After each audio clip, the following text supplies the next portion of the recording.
Welcome back to another episode of Nothing's Off the Table. We're with our boy Justin Gerlin, good friend of mine. He has an amazing story. He's been in recovery for 17 years and not just sober for 17 years. He's a man who's seeking the solution, helping other people. And he's opening the first ever members only sober club in Manhattan. It's in Flatiron. It's under construction. I got a sneak peek. It looks amazing. You liked it? I really liked it a lot. And I thought it was, I thought it's amazing because, you know, I'm a big proponent of like people in sobriety need friends, need community, need a place to hang out. And for being in New York City and being sober, like there's nothing like out there that exists with like what you're doing. And I think it's going to be great. I really do. I think it's going to be like cool. I think there's going to be a lot of young people that hang out there. And I think young people in sobriety need a place to hang out because there's not many options out there to go besides like go to an AA meeting and then everyone goes to the diner or gets like fucking Pinkberry. It's like, where can we go to chill? Where can we go to chill and like have dinner, hang out, et cetera, et cetera. So let's get to it. Justin, welcome, bro. I'm so happy you're here. Thanks for having me. Thanks for coming, bro. Yeah, this is amazing. Let's talk a little bit about your members only sober club. It's called The Maze. Tell us where it is. Tell us where it's at. And then we'll kind of get into your journey of where you grew up, addiction, sobriety, recovery, how you found it, how you stuck with it for 17 years. Let's do it. I got to say, bro. You ever meet somebody and like just feel like you've known them for a lot longer than you actually have? Yes. So I don't know if you're feeling that, but I felt that last week when we met. I was like, I went home and told Mia, I was like, it's like I love this guy. I'm not just like doing this to have him on the podcast. Like I feel like this is the start of something good for both of us. Yeah, we clicked, and I think that like, yeah, it's a personal thing, but it's also so much of like what like we do in recovery. You know, like there's a language of the heart that like we get to experience that a lot of people don't. And, you know, the Maze, it's an alcohol-free club. So yes, it's going to be a resource for people like us in recovery, but also the greater alcohol-free community, which I'm really excited about too, because something that I realized along the way is that like those of us that like get to live this life, you know, we don't necessarily have to, we get to, when you're in recovery, we're exposed, we get to meet people. You know, we get like, if you're doing the deal, and we'll get to all that, I'm sure. Yeah. Like you get to meet people, and sometimes people just stop drinking because they don't like it, or maybe it's a religious reason, or health, or they've turned 40 and it's just harder to wake up the next morning, or they have kids or whatever. You know, and so in addition to providing a space for like former degenerates like us, you know, it's the greater alcohol-free community. So it's called The Maze, 24th between 5th and 6th. We're hoping to be open in the fall, October, depending on construction, but we're ahead of schedule, and we're psyched. We're thrilled. I mean, it's really like, it's unfolding in a way that like, it's so interesting because like the design process and architecture and like Department of Buildings and permits and all this stuff is like so like meticulous and exact that's not my world. I'm just like, you know, let's just like let it flow. Let's it happen. So like, it's been this cool mixture of just like trusting and like something bigger than myself, and also like trusting these professionals that like argue over like 2 inches of space at the bar.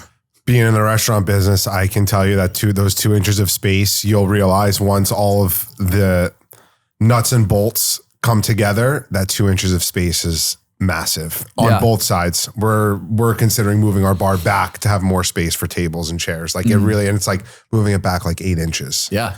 So anyways, I'm pumped, dude. I'm super excited. Thank you. We are too. I really, really am. And not just like, I think it's going to be, objectively, it's going to be cool, but just for like humanity, you know, to have a space like this that's never existed is going to be just perfect. Maybe we'll shoot a podcast there once it's open. Done. All right. So we want to get to the good stuff too. And the good stuff is for people that watch, seeing someone like you, you're very well put together. You're very well spoken. You're obviously successful. But it wasn't always like that. And you grew up in Jersey. I grew up in New Jersey. The dirty Jersey, baby. I'm a dirty Jersey kid. Yeah, I grew up in Short Hills. So like, it's all I know, So like, I feel like I had like kind of a typical suburban upbringing. What was cool about my town, actually, just separately from that, is like the train went from our town to the city, like right to Penn Station. So like it was very popular for people that commuted, but for us to like sneak in the city growing up was amazing. It was easy, and we did it frequently. Yeah. It was all right. Like, I don't know. I feel like it was some kind of like looking like in the moment. Did I love it? Of course not. But like looking back, I feel like it was okay. I have an amazing family. I'm very, very close with, and I didn't realize like how lucky I was, because I was just I knew what I had, and so I don't think I really had the opportunity to compare myself to, certainly like the outside world as much as maybe I could have or should have, but I was a kid. So yeah. I feel like I grew up in the city, and I've lived in the suburbs of Los Angeles. I lived in Encino for a little while, and then I've lived out at my parents' house in the Hamptons, which is like the suburbs. And I always like find myself thinking like, what would my life have been different if I lived in the suburbs and not in the city? Because like growing up in the city, like, bro, I was 14. There was no house parties. We didn't drink beer in our dad's basement. We got fake IDs, and we were going to dive bars that knew we were 12 years old and 14 years old and like wanted our parents' money. And, there was no ding dong ditch. There was no toilet papering houses. We were like drinking and partying when we were 14, Yeah. And, but I feel like something that kind of connects us both and is that like we felt a little out of place from like a young age, and like those feelings of like not feeling good enough kind of started for me personally, when I was in high school. Were you like a good student? No. Yeah. No, I just didn't care. I think like if I could certainly like my school experience, but maybe my like overall experience, if I could sum it up in one word, it was just bored. I was just fucking bored. Yeah. All the time. And we did the toilet paper and the vandalism. Like we did. Yeah. I can admit that. Nothing really excited me, to the point where I'm like, oh, I can't wait to do that again tomorrow, until I started getting fucked up. Yeah. That was something where I'm like, oh, this is kind of cool. That was high school? The first time I drank like legitimately was 13. I was my best friend at the time. His name was Mike. He had an older sister. We were in 7th grade. His sister was in 9th grade, and she and her friends liked hanging out with us. Yeah. It was amazing. Yeah. Like who wouldn't love that? Yeah. So we're hanging out with these older girls, and we're getting hammered and like doing whippets and like smoking cigs and making out, it was cool. And I remember early on we were drinking White Russians. Like I didn't know that was a thing. My parents drank, but like nothing like that, know? And, we were getting hammered on like drinks that actually tasted good. And, what I remember, what was interesting about that time though, is like when I went to school Monday morning after a weekend like that, I didn't go and brag about it. I don't even think I told anybody about it. It was like our little secret. And I don't know if that was because we were really young and like nobody would think that was cool at that time, or like maybe it was the beginning of like my isolation mentality. Like this is like my little world. Yeah. And that continued. I don't know.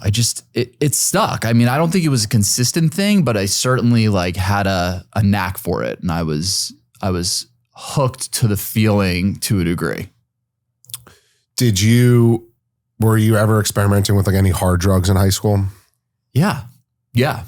I guess so. I mean, I tried, I do remember vividly trying ecstasy for the first time, and I maybe had heard of it. And don't forget, like I'm 42, right? So like I'm in high school. I graduated high school in 2001. So like a lot of my high school is obviously it's pre-2001, it's pre-2000. There's certainly, there's internet, but it's not like ubiquitous. Like I'm not Googling what is ecstasy? I'm not like checking up on things. So I hear about it and, someone has the pill. And I just said, I just took it. Hey, do you want to try this? I'm done. Yeah. And it was like the best night ever. You know, for me, it's like, I remember the first time that I tried my first Xanax so vividly, and like the feeling of just like, oh my God, this is amazing. Like, I don't have to worry about anything ever again, you know, but that wasn't until college, you know, but I remember the first time I took Xanax too. And I hadn't experienced a blackout like that. Yeah. Bro, I like woke up in the morning. I like zero recollection of the night before. Yeah. Yeah. Me too. And I loved that. Of course. I loved it. I loved it. Yeah. So you like lived like kind of normal high school life. I will say one thing, just like one common thing about, or at least my experience in suburbs is like, okay, yeah, we had house parties and we had basements, but there's also a lot of driving around. Yeah. I would say like more time spent driving around than anything. So like, that's where like we would get high, we would smoke pot, we would drink and drive. And it was like, cause like there was a time, like, I guess there was a shift at some point where parents were like started to be okay with kids being in the basement and stuff, but a lot of driving around, a lot of like, you know, at the end of the night, windows open, cologne, making sure you're like going home as like aired out as possible. Were you, when I was in high school, we had Axe. Remember Axe spray? Yeah. I don't know if you had Axe spray when you were in high school. We didn't have Axe. I don't remember. I think it was just cologne. Ozium was like the car spray. It's like the ad was that they would like eat the scent. Yeah, my grandfather used Ozium because he would smoke cigars in the car. Yeah. And my grandmother wanted to kill him every time he did that. Yeah. So he would spray the car with Ozium. My grandma would be like, I know you were smoking in here, Tony. I know you were smoking in here. Same like my dad. Like my dad would be like, did you use my car last night? I'd be like, no. And he'd be like, why are you lying to me? I'm like, I didn't. He's like, there's weed all over my seat. Like, I know you used my fucking car last night. So you make it through high school. Any crazy events in high school where you maybe like thought to yourself like, I might be an addict. Like I might have a problem. I don't think so. I really don't. I don't think I've ever, well, okay. I'll take, I didn't recognize having a problem, but I'll tell you a good story. So I'm in this science class and I'm in the back of the room where I always sat, obviously. And the vice principal walks in and I see him like whisper something to the teacher, you know, and I'm in the back and I knew it was about me. And I see her just like point at me in the back of the room because vice principal doesn't know who I am. Yeah. And he just looks at me and he like gives me one of these. And I was like, I think to myself, like either someone's dead or I'm fucked. Yeah. And I'm like, I'm walking from the back of the room to the front. Everybody's watching me. And I'm thinking to myself, please somebody be dead. Please, somebody be dead. Please. Cause I'm like, I'm not ready to get fucked. Yeah. And so like we walk, you know, Justin, come with me. We're walking down the hallway and I actually remember, like, I remember the like sound of his heels on the, shitty linoleum floor or whatever. Like I remember the reflection of the lights and he pulls me, like we walk down the Green Mile down to his office and he pulls me in, closes the door and he says, Justin, please look into my eyes. And I was like, what is happening right now? And, cause I used to get high before school every day. We used to smoke pot before school. And he said, your eyes are red and glossy. Can you explain this? I said, yes, of course I can. I have allergies. And the good old allergies. Fail safe. And he goes, red and glossy eyes are a symptom of marijuana use. And we believe that you're high. And I said, I don't know what to tell you. And he said, well, here's what's going to happen. Your parents need to pick you up and you will not be allowed back in school until you submit a drug test. And this is a public school. And I was a kid. I was probably 14, 15 at the time. And I wasn't like one of these wannabe lawyers where I'm just like, show me where that's written. I want to see this. Call my lawyer. I was like, what? And so this is pre-cell phones. My mom's, they call the house. My mom's not home.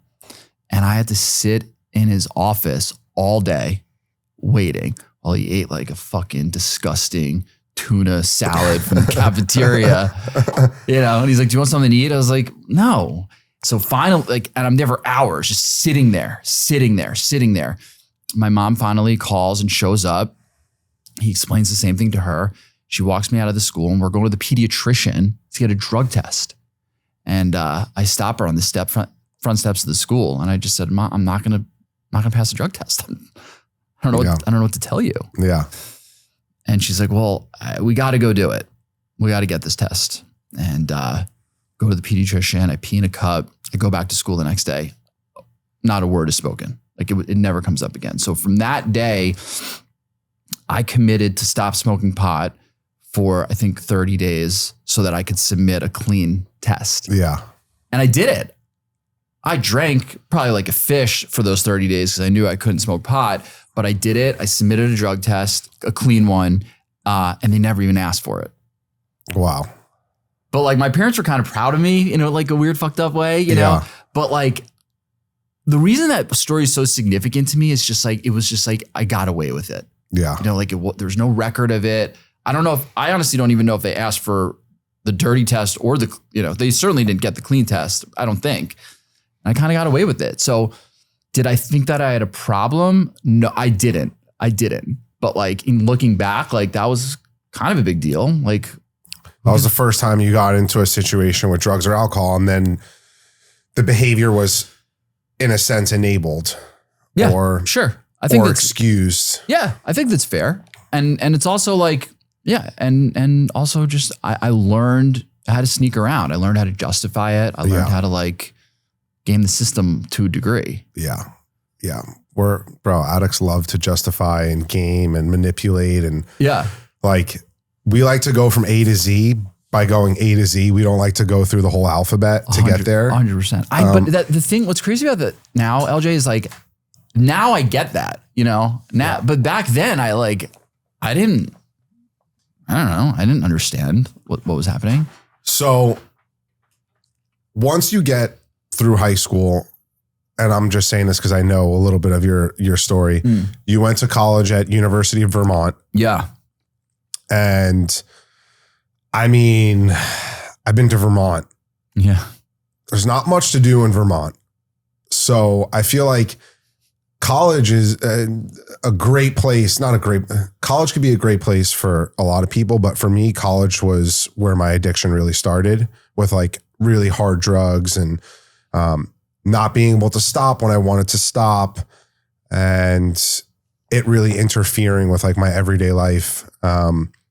Take us through your college years. Take us through the drug use and kind of where things started to evolve for you. And where you kind of like really got into the nitty gritty. Sure. My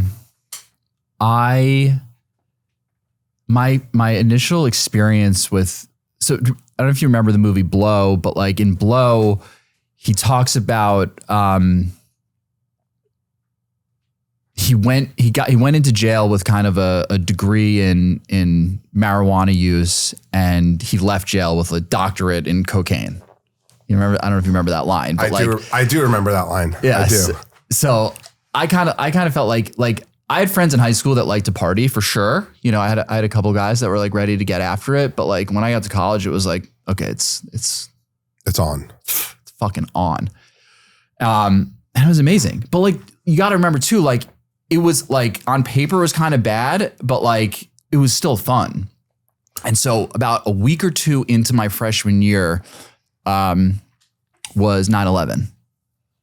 And like, obviously I'm from the New York area. So, it was a big deal. I mean, it was a big deal, of course, everywhere. Yeah. But I'm in class, and the internet was like, it wasn't instant news yet.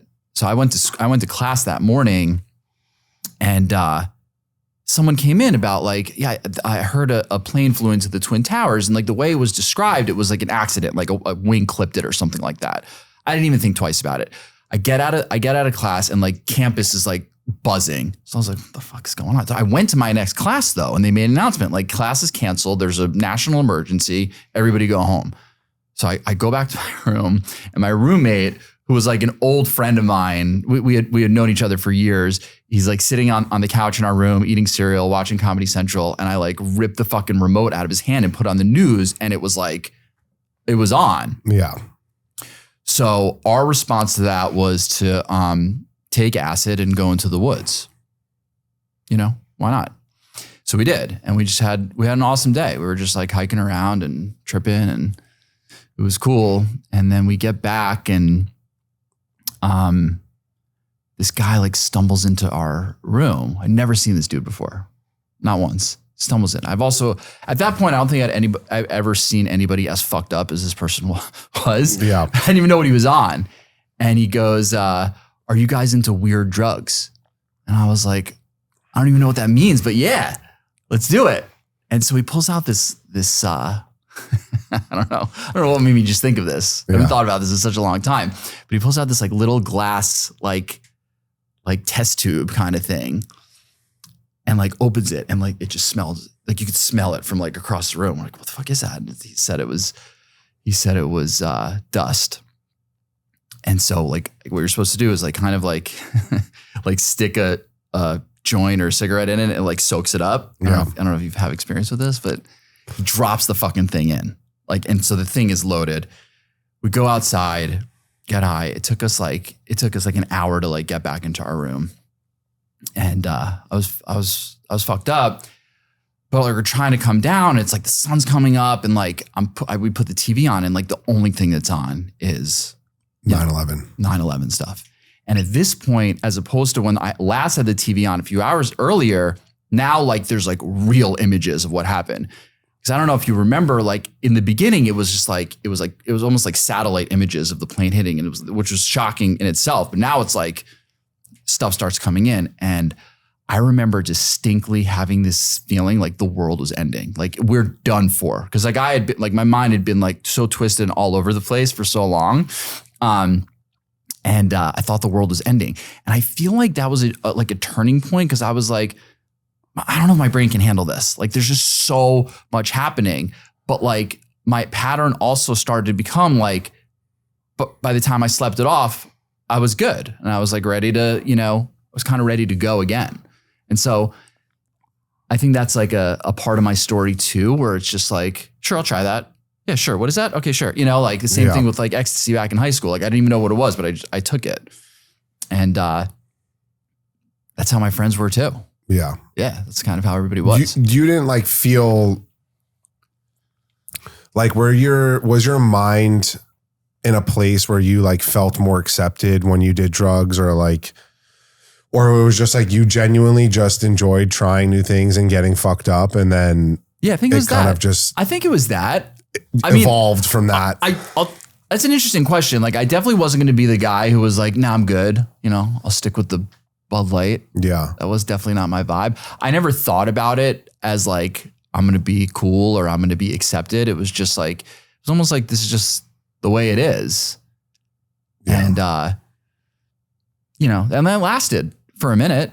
Yeah. It was like, it sustained. I mean, I think like looking, like when I really examined the time of my life, like we maybe went from having like a crew to like whittle down to like the people that could really kind of handle it. Yeah. Not everybody could. Yeah. But it was okay. I mean, I had a horrible GPA my first semester, and I almost wasn't allowed back. Yeah. But I was. And then same here. Yeah. Mine was 1.4. 1.83. I got you beat on that, brother.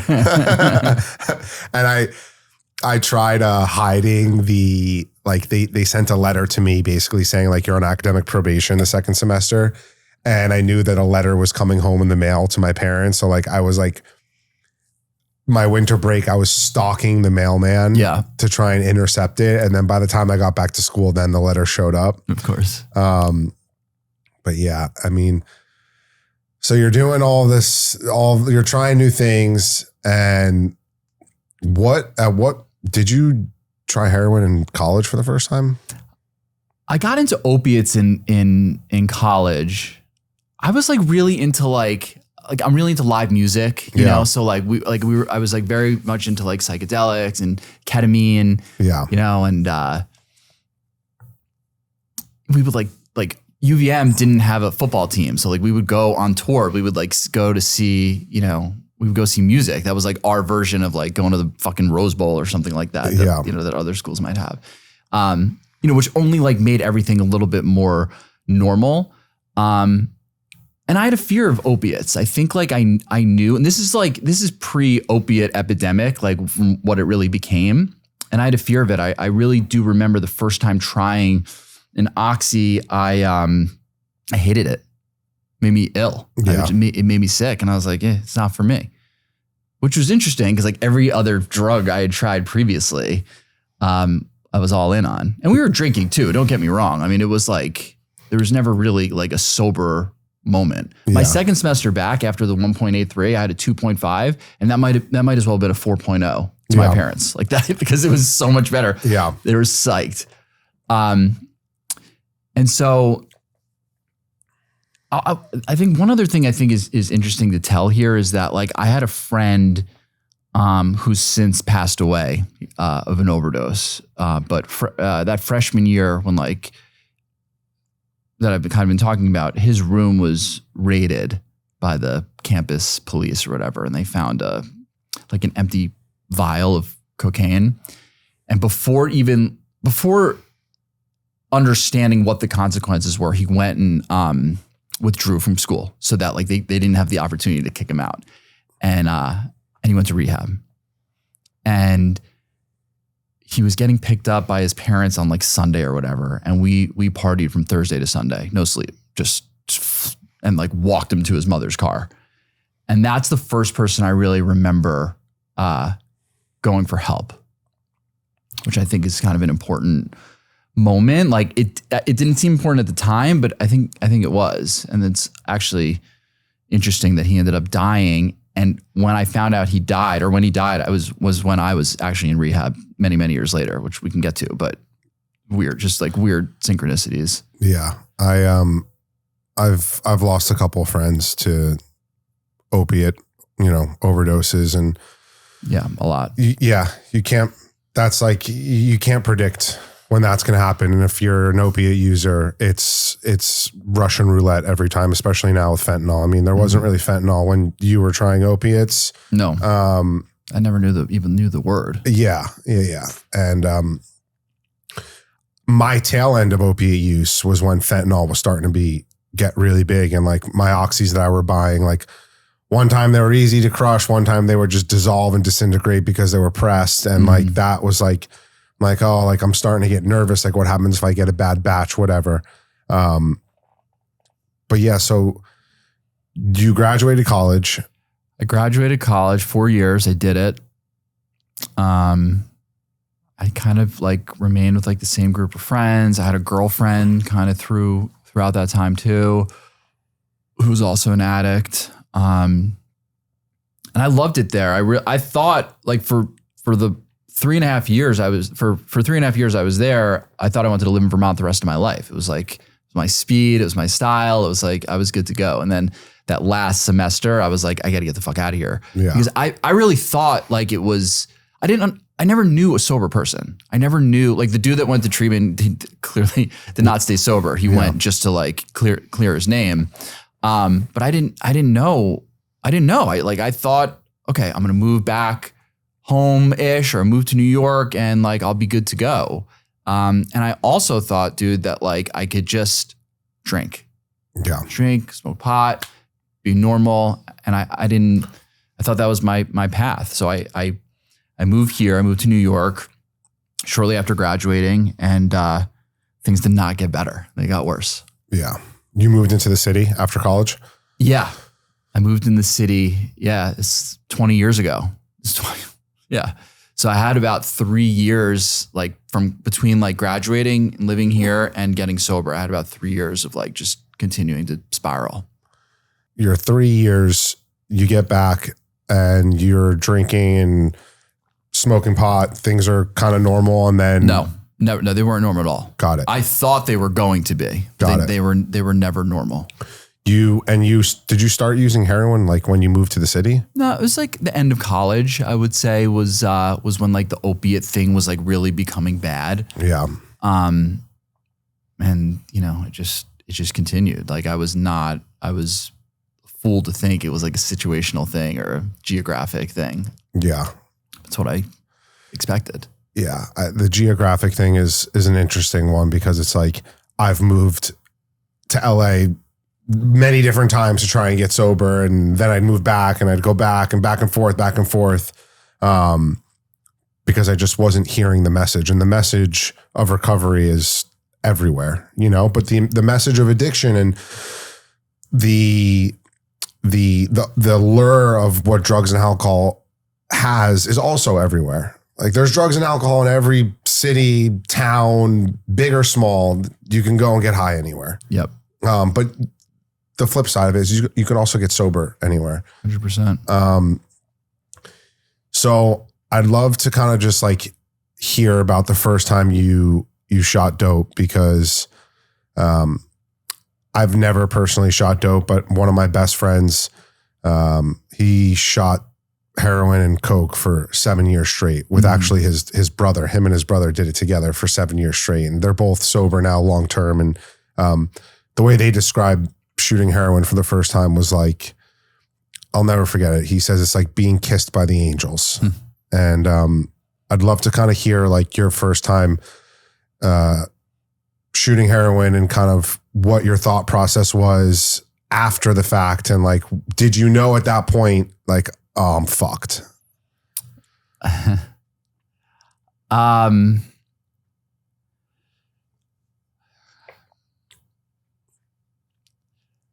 So that time my life was extremely lonely. I didn't really have friends. I didn't really care either. Like I had a couple people I would like keep up appearances with a little bit, but I didn't care about like dating or girls or anything like that. So like the jump from like, you know, one side of the street to the other, like I guess like in retrospect it's kind of obvious that it was going to happen just because I was alone. And so I had somebody kind of that had started doing that had started using needles, and I kicked him out. He came over and I kicked him out. I said, I'm out. Yeah. And then by the next morning I said, get over here. Wow. Yeah. Kiss from the angel. I mean, yeah. I mean, I guess. Yeah. I mean, that opiates in general, but like, I guess once you get to that level, like it grabs a hold of your soul in a way that like you can't understand unless you've been there. Yeah. You know, I was young to a degree. I was young, but like I didn't have responsibilities like I do now, you know? So like to think that people live that life with like trying to keep up a marriage or kids or a job, which I had a job, but it was, you know, whatever, not a career. Yeah. At that time. It's hard to imagine because like it's the only thing that matters. It's it.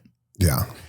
And you get to a point where it's like, it's kind of like maintenance. It's kind of like you're on a fucking antibiotic that you have to take like 6 times a day or whatever. You just have to like watch the clock and make sure you take it with food or whatever, you know? Yeah. That's sort of like what it became, is that like, it was just like maintaining.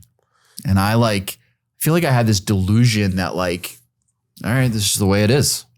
It's gonna be like this. Yeah.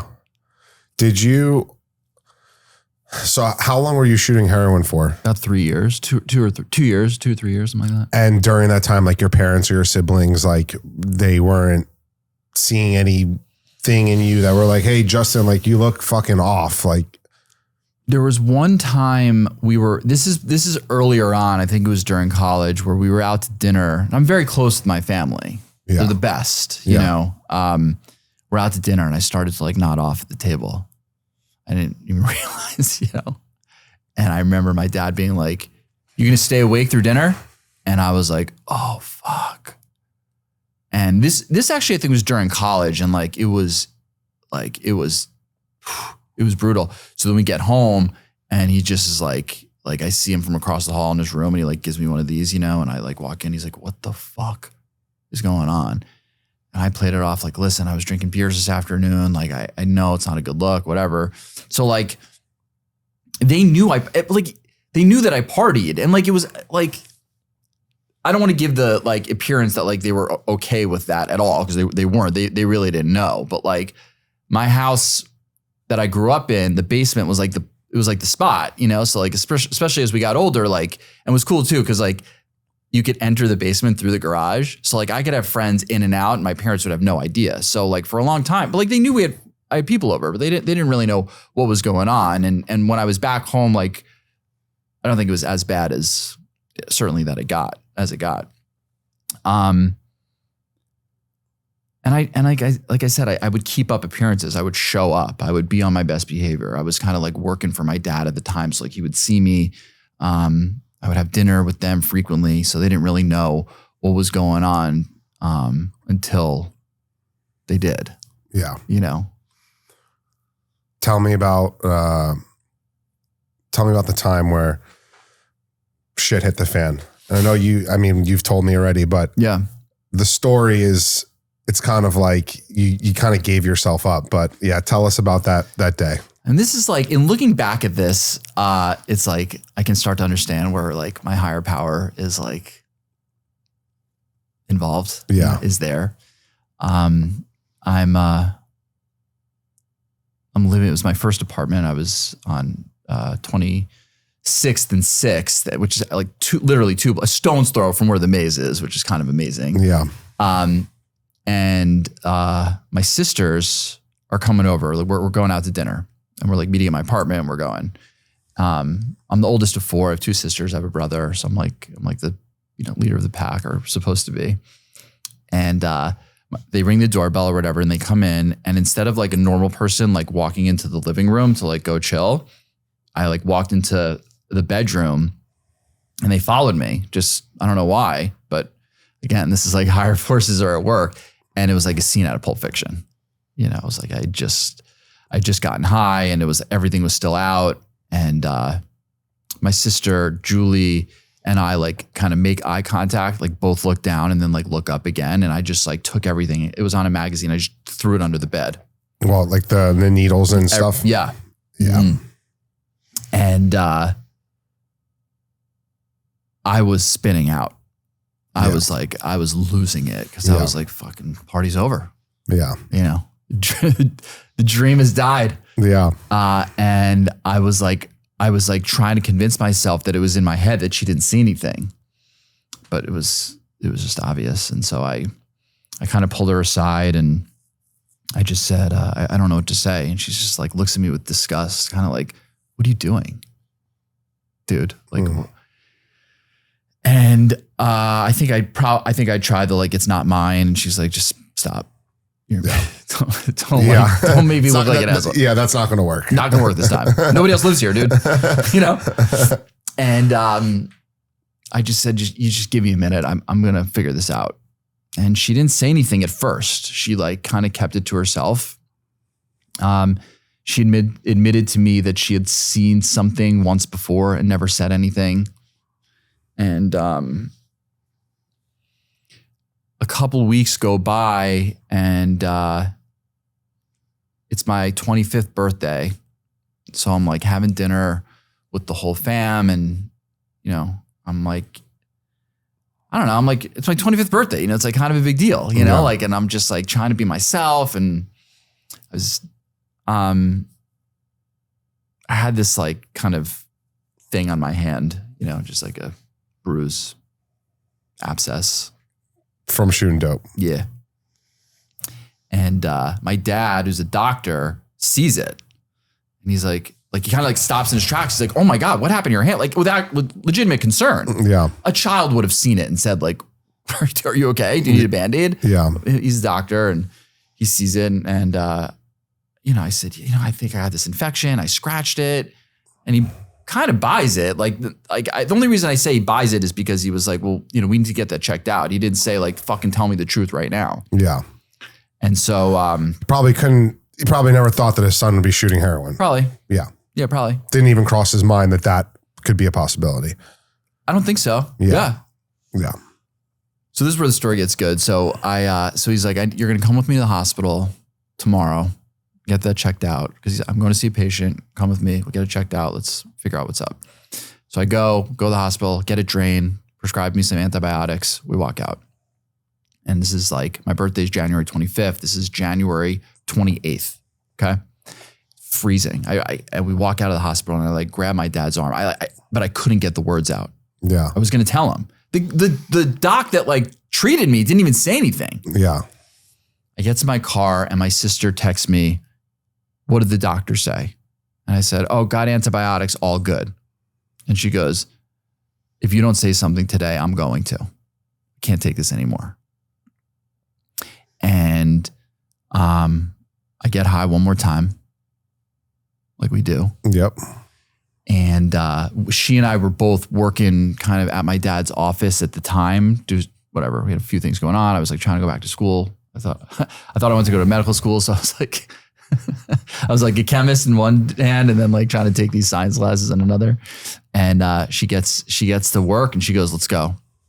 And we walk downstairs, and my dad is with a patient. He's an ophthalmologist, so he's like has his hands on the patient's face. Yeah.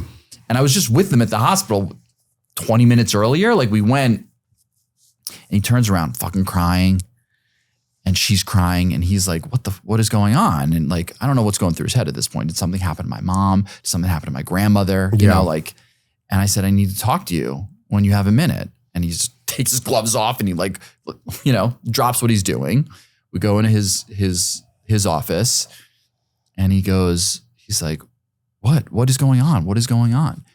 And I said, I have a drug problem.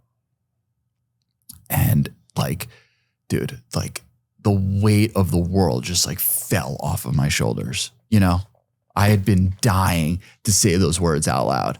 Yeah. Never said it. Yeah. I never said those words out loud. Yeah. And he said, what drug? And I said, heroin. And he said, is that what happened to your hand? I said, yes. And now like steam is like starting to come out of his ears. And like, he's like getting red. And I jump up and I grab him by his like white doctor coat, you know? And I just said, Dad, I need you more than I've ever needed you before in my life.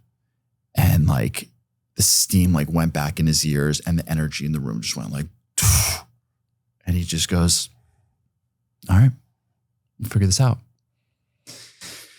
And yeah, that was like really the beginning of the journey. Yeah. And I end up in this fucking shithole detox later that day. Disgusting. Wow, that day. Yeah.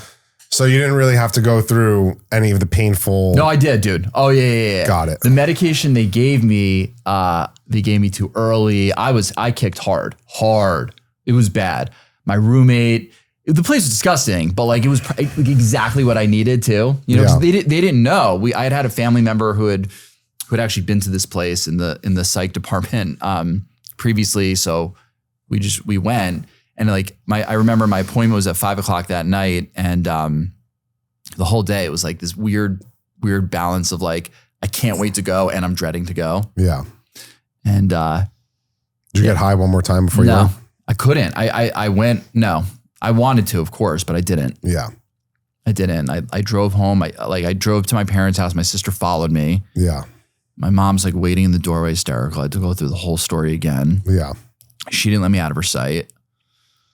And then we were in this detox, you know, checking in at, you know, whatever it was, 5:00, I think. How long are you in detox for? I was there like, I think Monday to Friday. My parents actually came to visit me, and this is not the kind of place where families come to visit. Yeah. You know, there's no like family therapy. It's kind of like, it was like a lock and key type of place.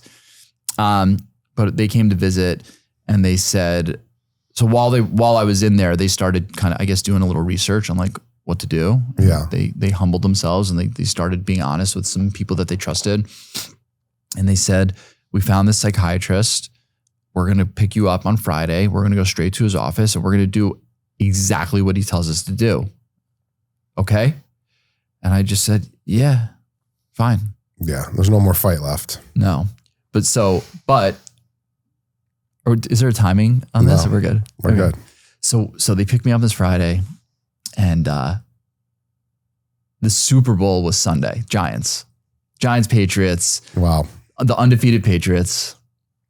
So we get there, this doc, he was cool. He was like I'm finally talking to somebody. I'm like, oh, he's kind of a bro, you know, like he's, and he's like, here's what you're going to do. You're going to be on a plane tomorrow. You're going to LA. You're going to treatment. And I was like, what the fuck are you talking about? And he's like, and I remember him looking at me dead in the eye. He's like, I don't think you understand how serious of a situation this is, Justin. Like you're not going to make it. You're not going to be alive. I said, well, why do I have to go to LA? And he goes, well, it's February. Where do you want to go? Minnesota? He was going to send you to Hazleton in Minnesota. Yeah, Pennsylvania. Karen. Yeah. I was like, okay, all right, fine. And then I was like, all right, here's the deal. I'm going to go Monday. Let me watch the Super Bowl. Let me watch the G-Men. And he goes, no, like this isn't a negotiation. You're going. And I was like, he's like, don't worry. You'll watch the game. The place is going to be nice. Don't worry.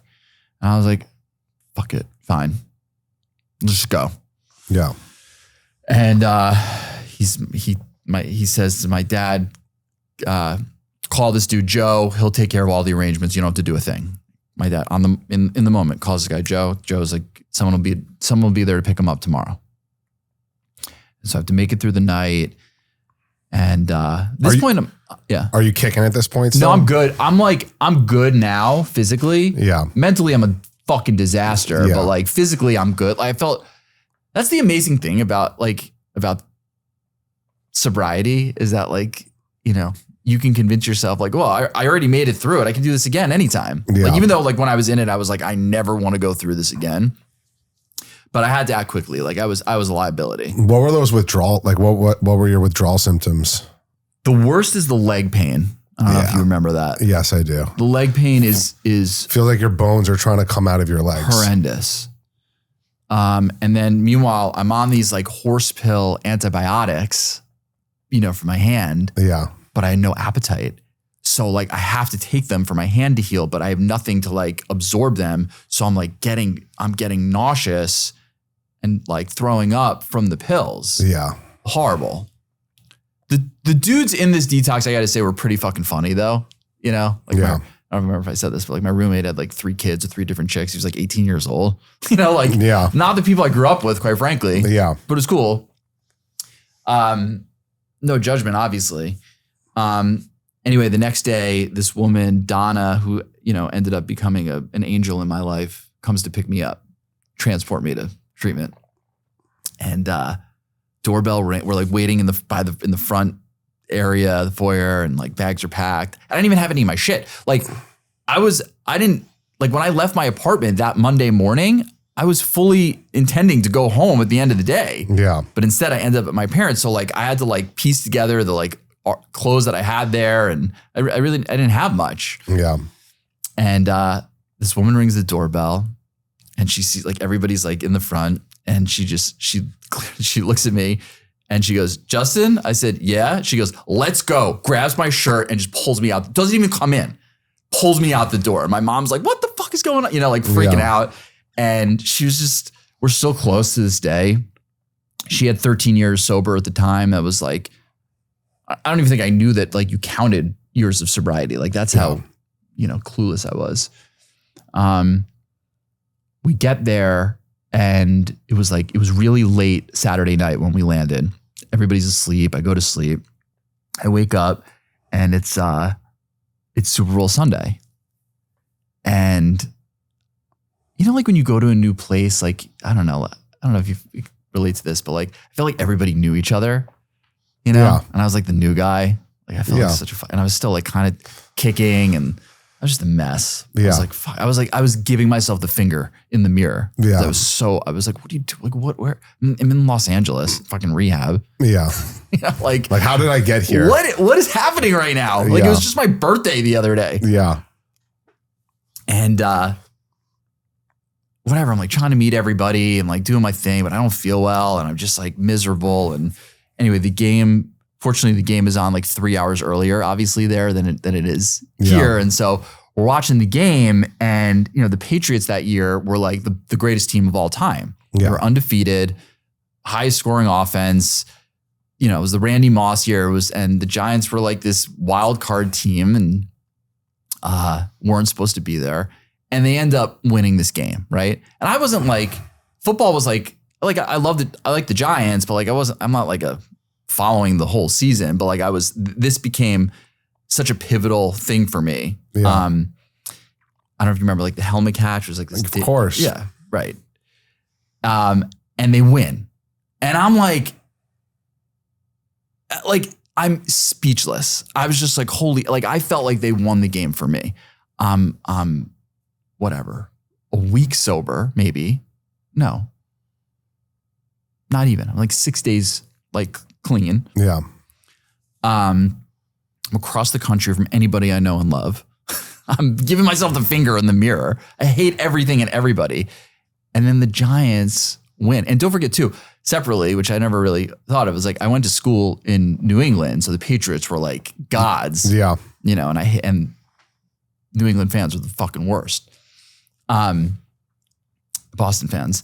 And they win, right? So I'm like, I want to call my dad. I'm like, I couldn't believe it. So the game ends, they shut off the TV and they stick us in a group, the first group I ever really had to sit through. And they asked this question, what is your conception of God? And I was like, fuck, they won. Like, really? Yeah. Like, really? They won? Can't ease me into this fucking thing. And I didn't even know that like the God thing or even the spiritual thing was like a thing.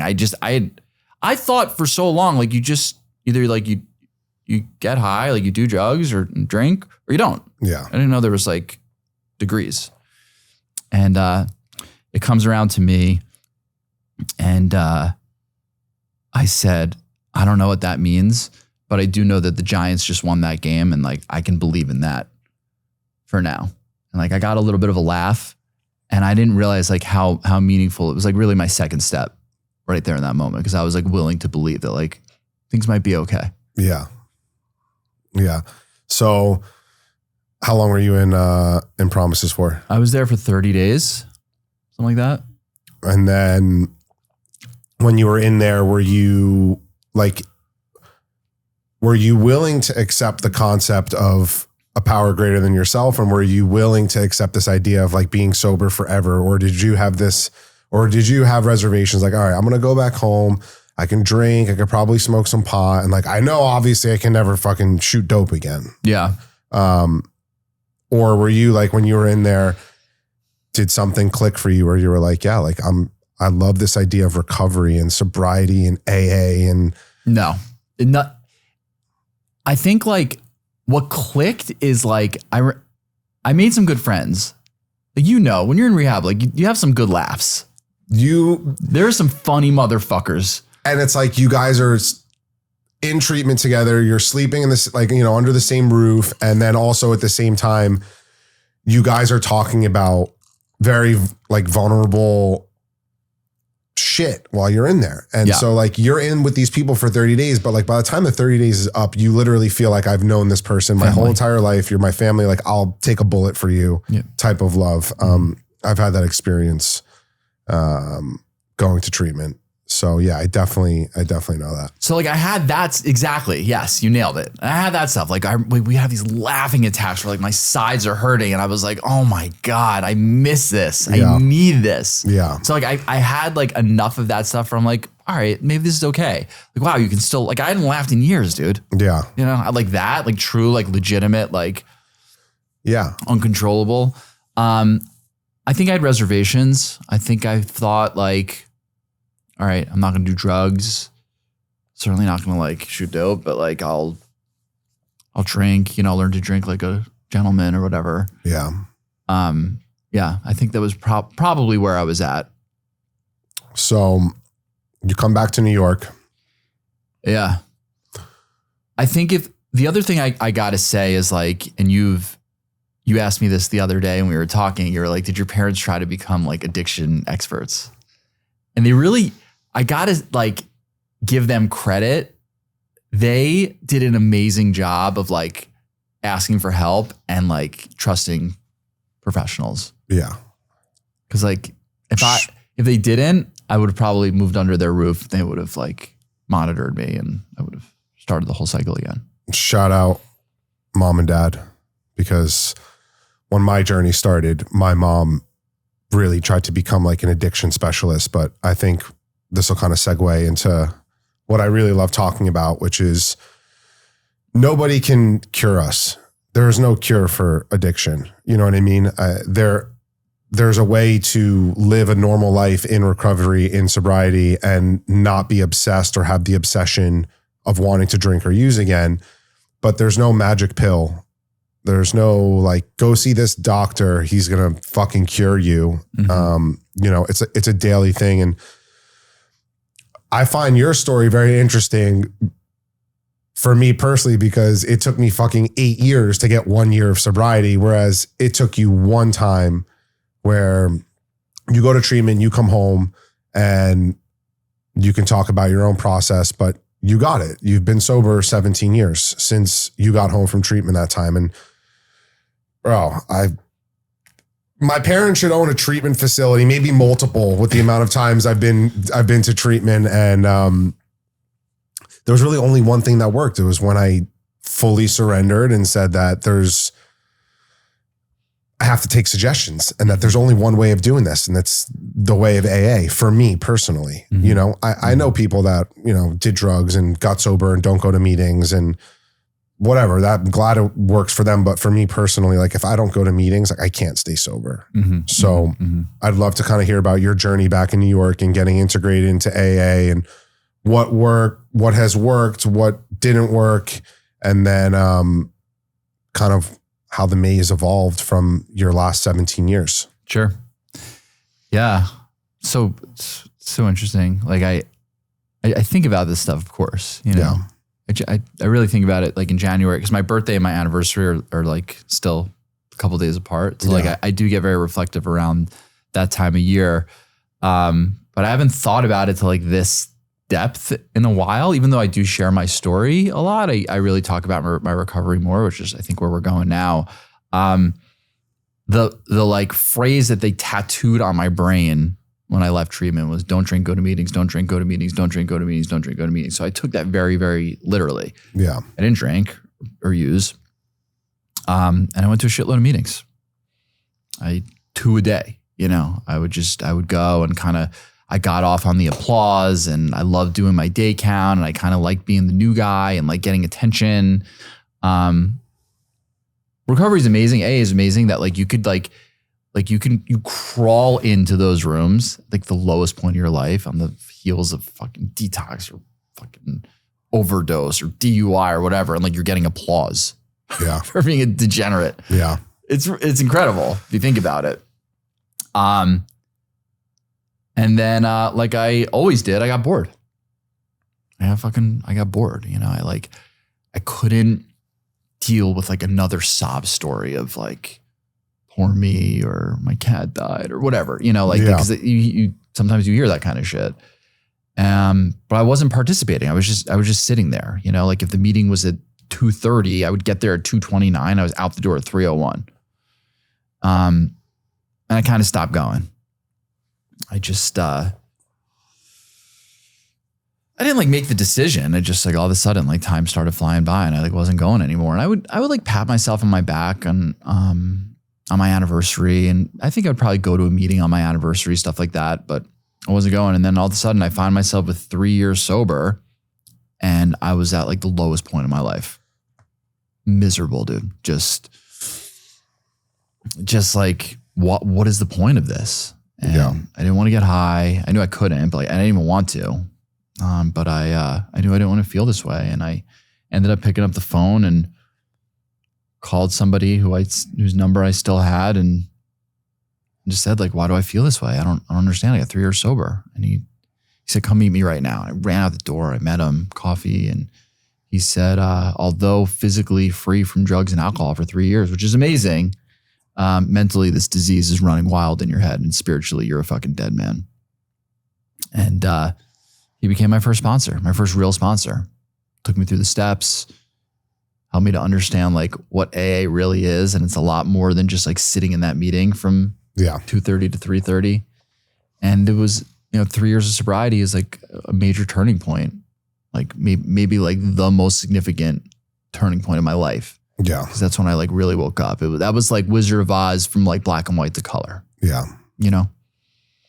And I'm extremely grateful for it. I like jumped in like just fucking head first.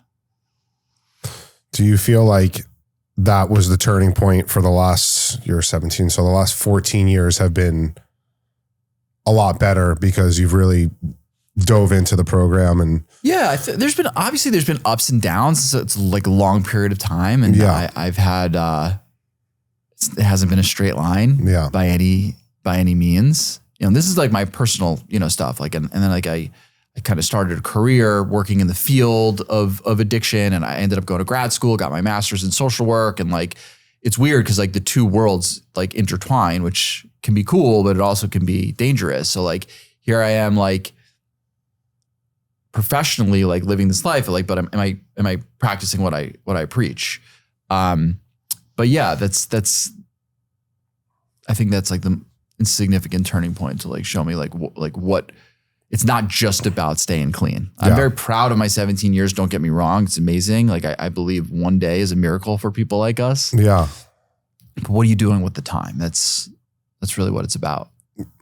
So you're opening up the maze. Yeah. Which your friend Samantha connected us, and she told me about it. And I remember when she told me about it, I was like, this is fucking genius. And like, this is something that I think for me, the two most important things in recovery for me is accountability and community, right? Like I had to come in and drop the poor me, victim mentality, and everything's happening to me and everyone else is the fucking problem. And they need to conform their behaviors and attitudes towards mine because I don't have a problem, blah, blah, blah. And then the second thing for me, which really has taken off for me the last 2.5 years of my sobriety, which is like, I needed friends in sobriety that I could hang out with so that I didn't go back to some of my derelict, degenerate friends who really didn't care or respect my sobriety. Mm-hmm. But it was always like, for me, I was like, oh, I'm going to go to this meeting. I'm going to go to this fucking stupid diner. And then I'm going to go home and it's going to be 9:00 at night. And like, what the fuck am I doing home at 9:00 at night on a Friday when I'm 27 years old? And, I dove in 2.5 years ago and I was like, I'm going to find friends. I'm going to make friends and I'm going to keep my ears open and I'm going to keep my mouth shut. And in LA, the west side of LA particularly, there's a lot of young recovery. So it was easy for me to find guys and girls my age that are sober doing the deal. And we're going to Six Flags and we're doing this, we're going to the movies. Like, it was like, okay, like I have a life now. I'm very happy in recovery. And I have people now that are helping me hold myself accountable. But I feel like New York, while there's like 8 million people in New York, which is like super small in New York City, but you could feel so fucking alone in this city. And, there's also meetings probably like in this 5-block radius where we're at now, I know of like 4 meetings that go, 4 or 5 times a day. So in New York City, theoretically, you could probably hit a meeting every hour on the hour, 24 hours a day. But we don't have a central hub to go to after that. It's always like the diner or the coffee shop. Yeah. So the maze to me is like fucking genius, dude. Genius. And while it's also being advertised to the sober curious and the healthy trend, I personally think that place can be a place that saves many lives. And I'm not sure if you've thought about the impact that it could have in that theory yet, but I've thought about it.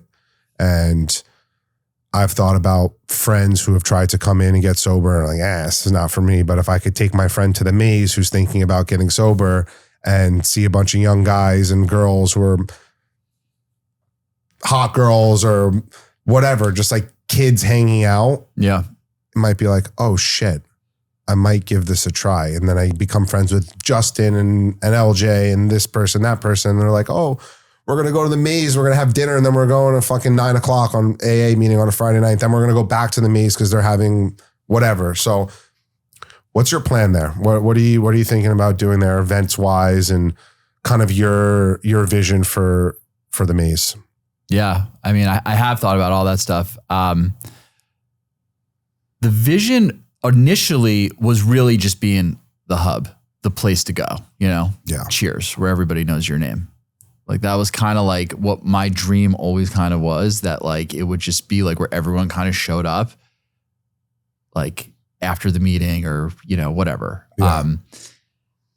Cause it never, like you said, like it never really existed. Like, and I spent a lot of time at diners, a lot. Yeah. And I loved most of it. You know, it was cool. Like I've had some, and pre-COVID, you know, don't forget, like the city kind of shuts down now. It didn't used to. So we would have like sober nights, like meeting and then diner till fucking 4 or 5 in the morning, you know, like just out. Like I hadn't had nights like that in a really long time. So originally I thought like that's really what people would want, is just like a place to go. So I was thinking it'd be like an elevated coffee shop, you know, where like you could actually charge your laptop during the day or have Wi-Fi or clean bathroom or whatever. And then as it like started to evolve, I was like, I think people want more. I think they want an elevated space. They want a space where like, it's not people just freely in and out. It's a selected group of people. Like it's a common bond amongst everybody that they're either sober or alcohol free on some level, but like there's a membership to get in. And I thought that was actually kind of cool too. It's like, wow, I've arrived. I've earned this. Yeah. You know, like my sobriety is at a point where like, I'm like applying to get into a specific type of club. Yeah. And that's what it became. It was just like a membership model.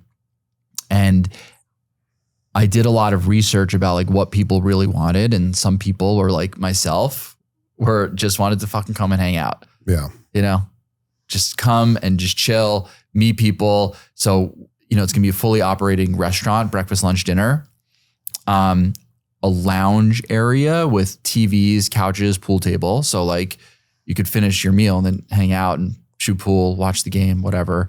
And then an area in the back for private events. So celebrating your sober anniversary, your birthday, corporate event, things like that. And then in that back area, there's going to be a calendar of events throughout every week that are sometimes, they might be geared to like a singles night, because dating and sobriety is a thing. People, it's fucking weird. You know, how do we do that?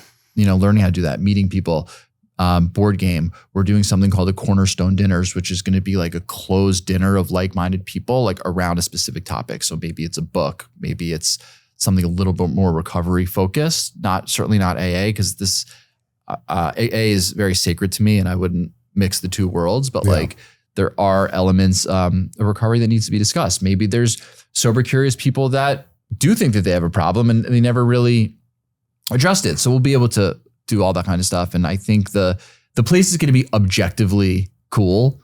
The design is just perfect. It's sick. The music will be good. The vibe's going to be immaculate, but it's the energy that's like in there. That's, I think, really what's going to set it apart. I'm super pumped, bro. I'm really looking forward to it. I'm like super, super excited. I've told my mom like literally 100 times already about how excited I am for it, because it's like my mom's member at Casa Cipriani, Casa Tua, my best friend's member at Zero Bond. I never go to those places. Mm-hmm. No offense to anybody that's watching. Most of the time, bro, I hate everybody that's in that place. And I never feel like I belong. I feel like I'm going to belong at the Maze. And from what you told me, how many people are on the wait list? So as of this morning, our wait list hit 1,400. That's insane. Bro, last week it was at what? Last week when I saw you, I think it wasn't even at, I don't know. I think it was at 1,100 maybe? Yeah. Was it? Or was it under? I thought it was under. I thought it was like it's 800. The response is amazing. Like, you know, applications will be open in July. Yeah. And we're going to really curate the community. We want it to be a community. Yeah. You know, we want people to show up by themselves and know that they're going to have a great hang. Yeah. You know, or show up with your crew and meet new people. It's really about building the community. I don't want anybody that walks in the door to feel the way that you felt some of the places you just described, where like, I hate the people here. Yeah. What's the point? Yeah. Yeah, the wait is 1,400. What that's going to convert to, we'll see. But applications will be open and we're going to be taking it seriously on like how to curate this community the right way. I'm going to put that link in the description for the Maze. And before we end, one piece of advice to somebody who's watching right now that is struggling with addiction, could be any of them. What would you tell them to do right now? I think like the most powerful, a couple things. Recovery is not for people who want it. It's not for people who need it. It's for people that do it. Yeah. You know, and like there's an air of entitlement, unfortunately, amongst addicts. It seems to be pretty common. And you gotta let that go and humble yourself and ask for help. Yeah. And what's really beautiful, dude, is like, it's a lot different now than when I got sober in 2008. It's accepted. It's cool. It was still a little closeted to a degree back then. Yeah. And it's cool. So like there's should be endless support for people that like you can just pick up the phone and call. And I think you said it earlier. It's just like you open up your ears and you close your mouth and just listen. Yeah. And it's all good. It really is all good. Yeah. You know, and like but like the problem too is like this program, it works so well that it convinces you that you don't have this disease. Yeah. You know, so it's like, you got to stick with it. It's a day at a time.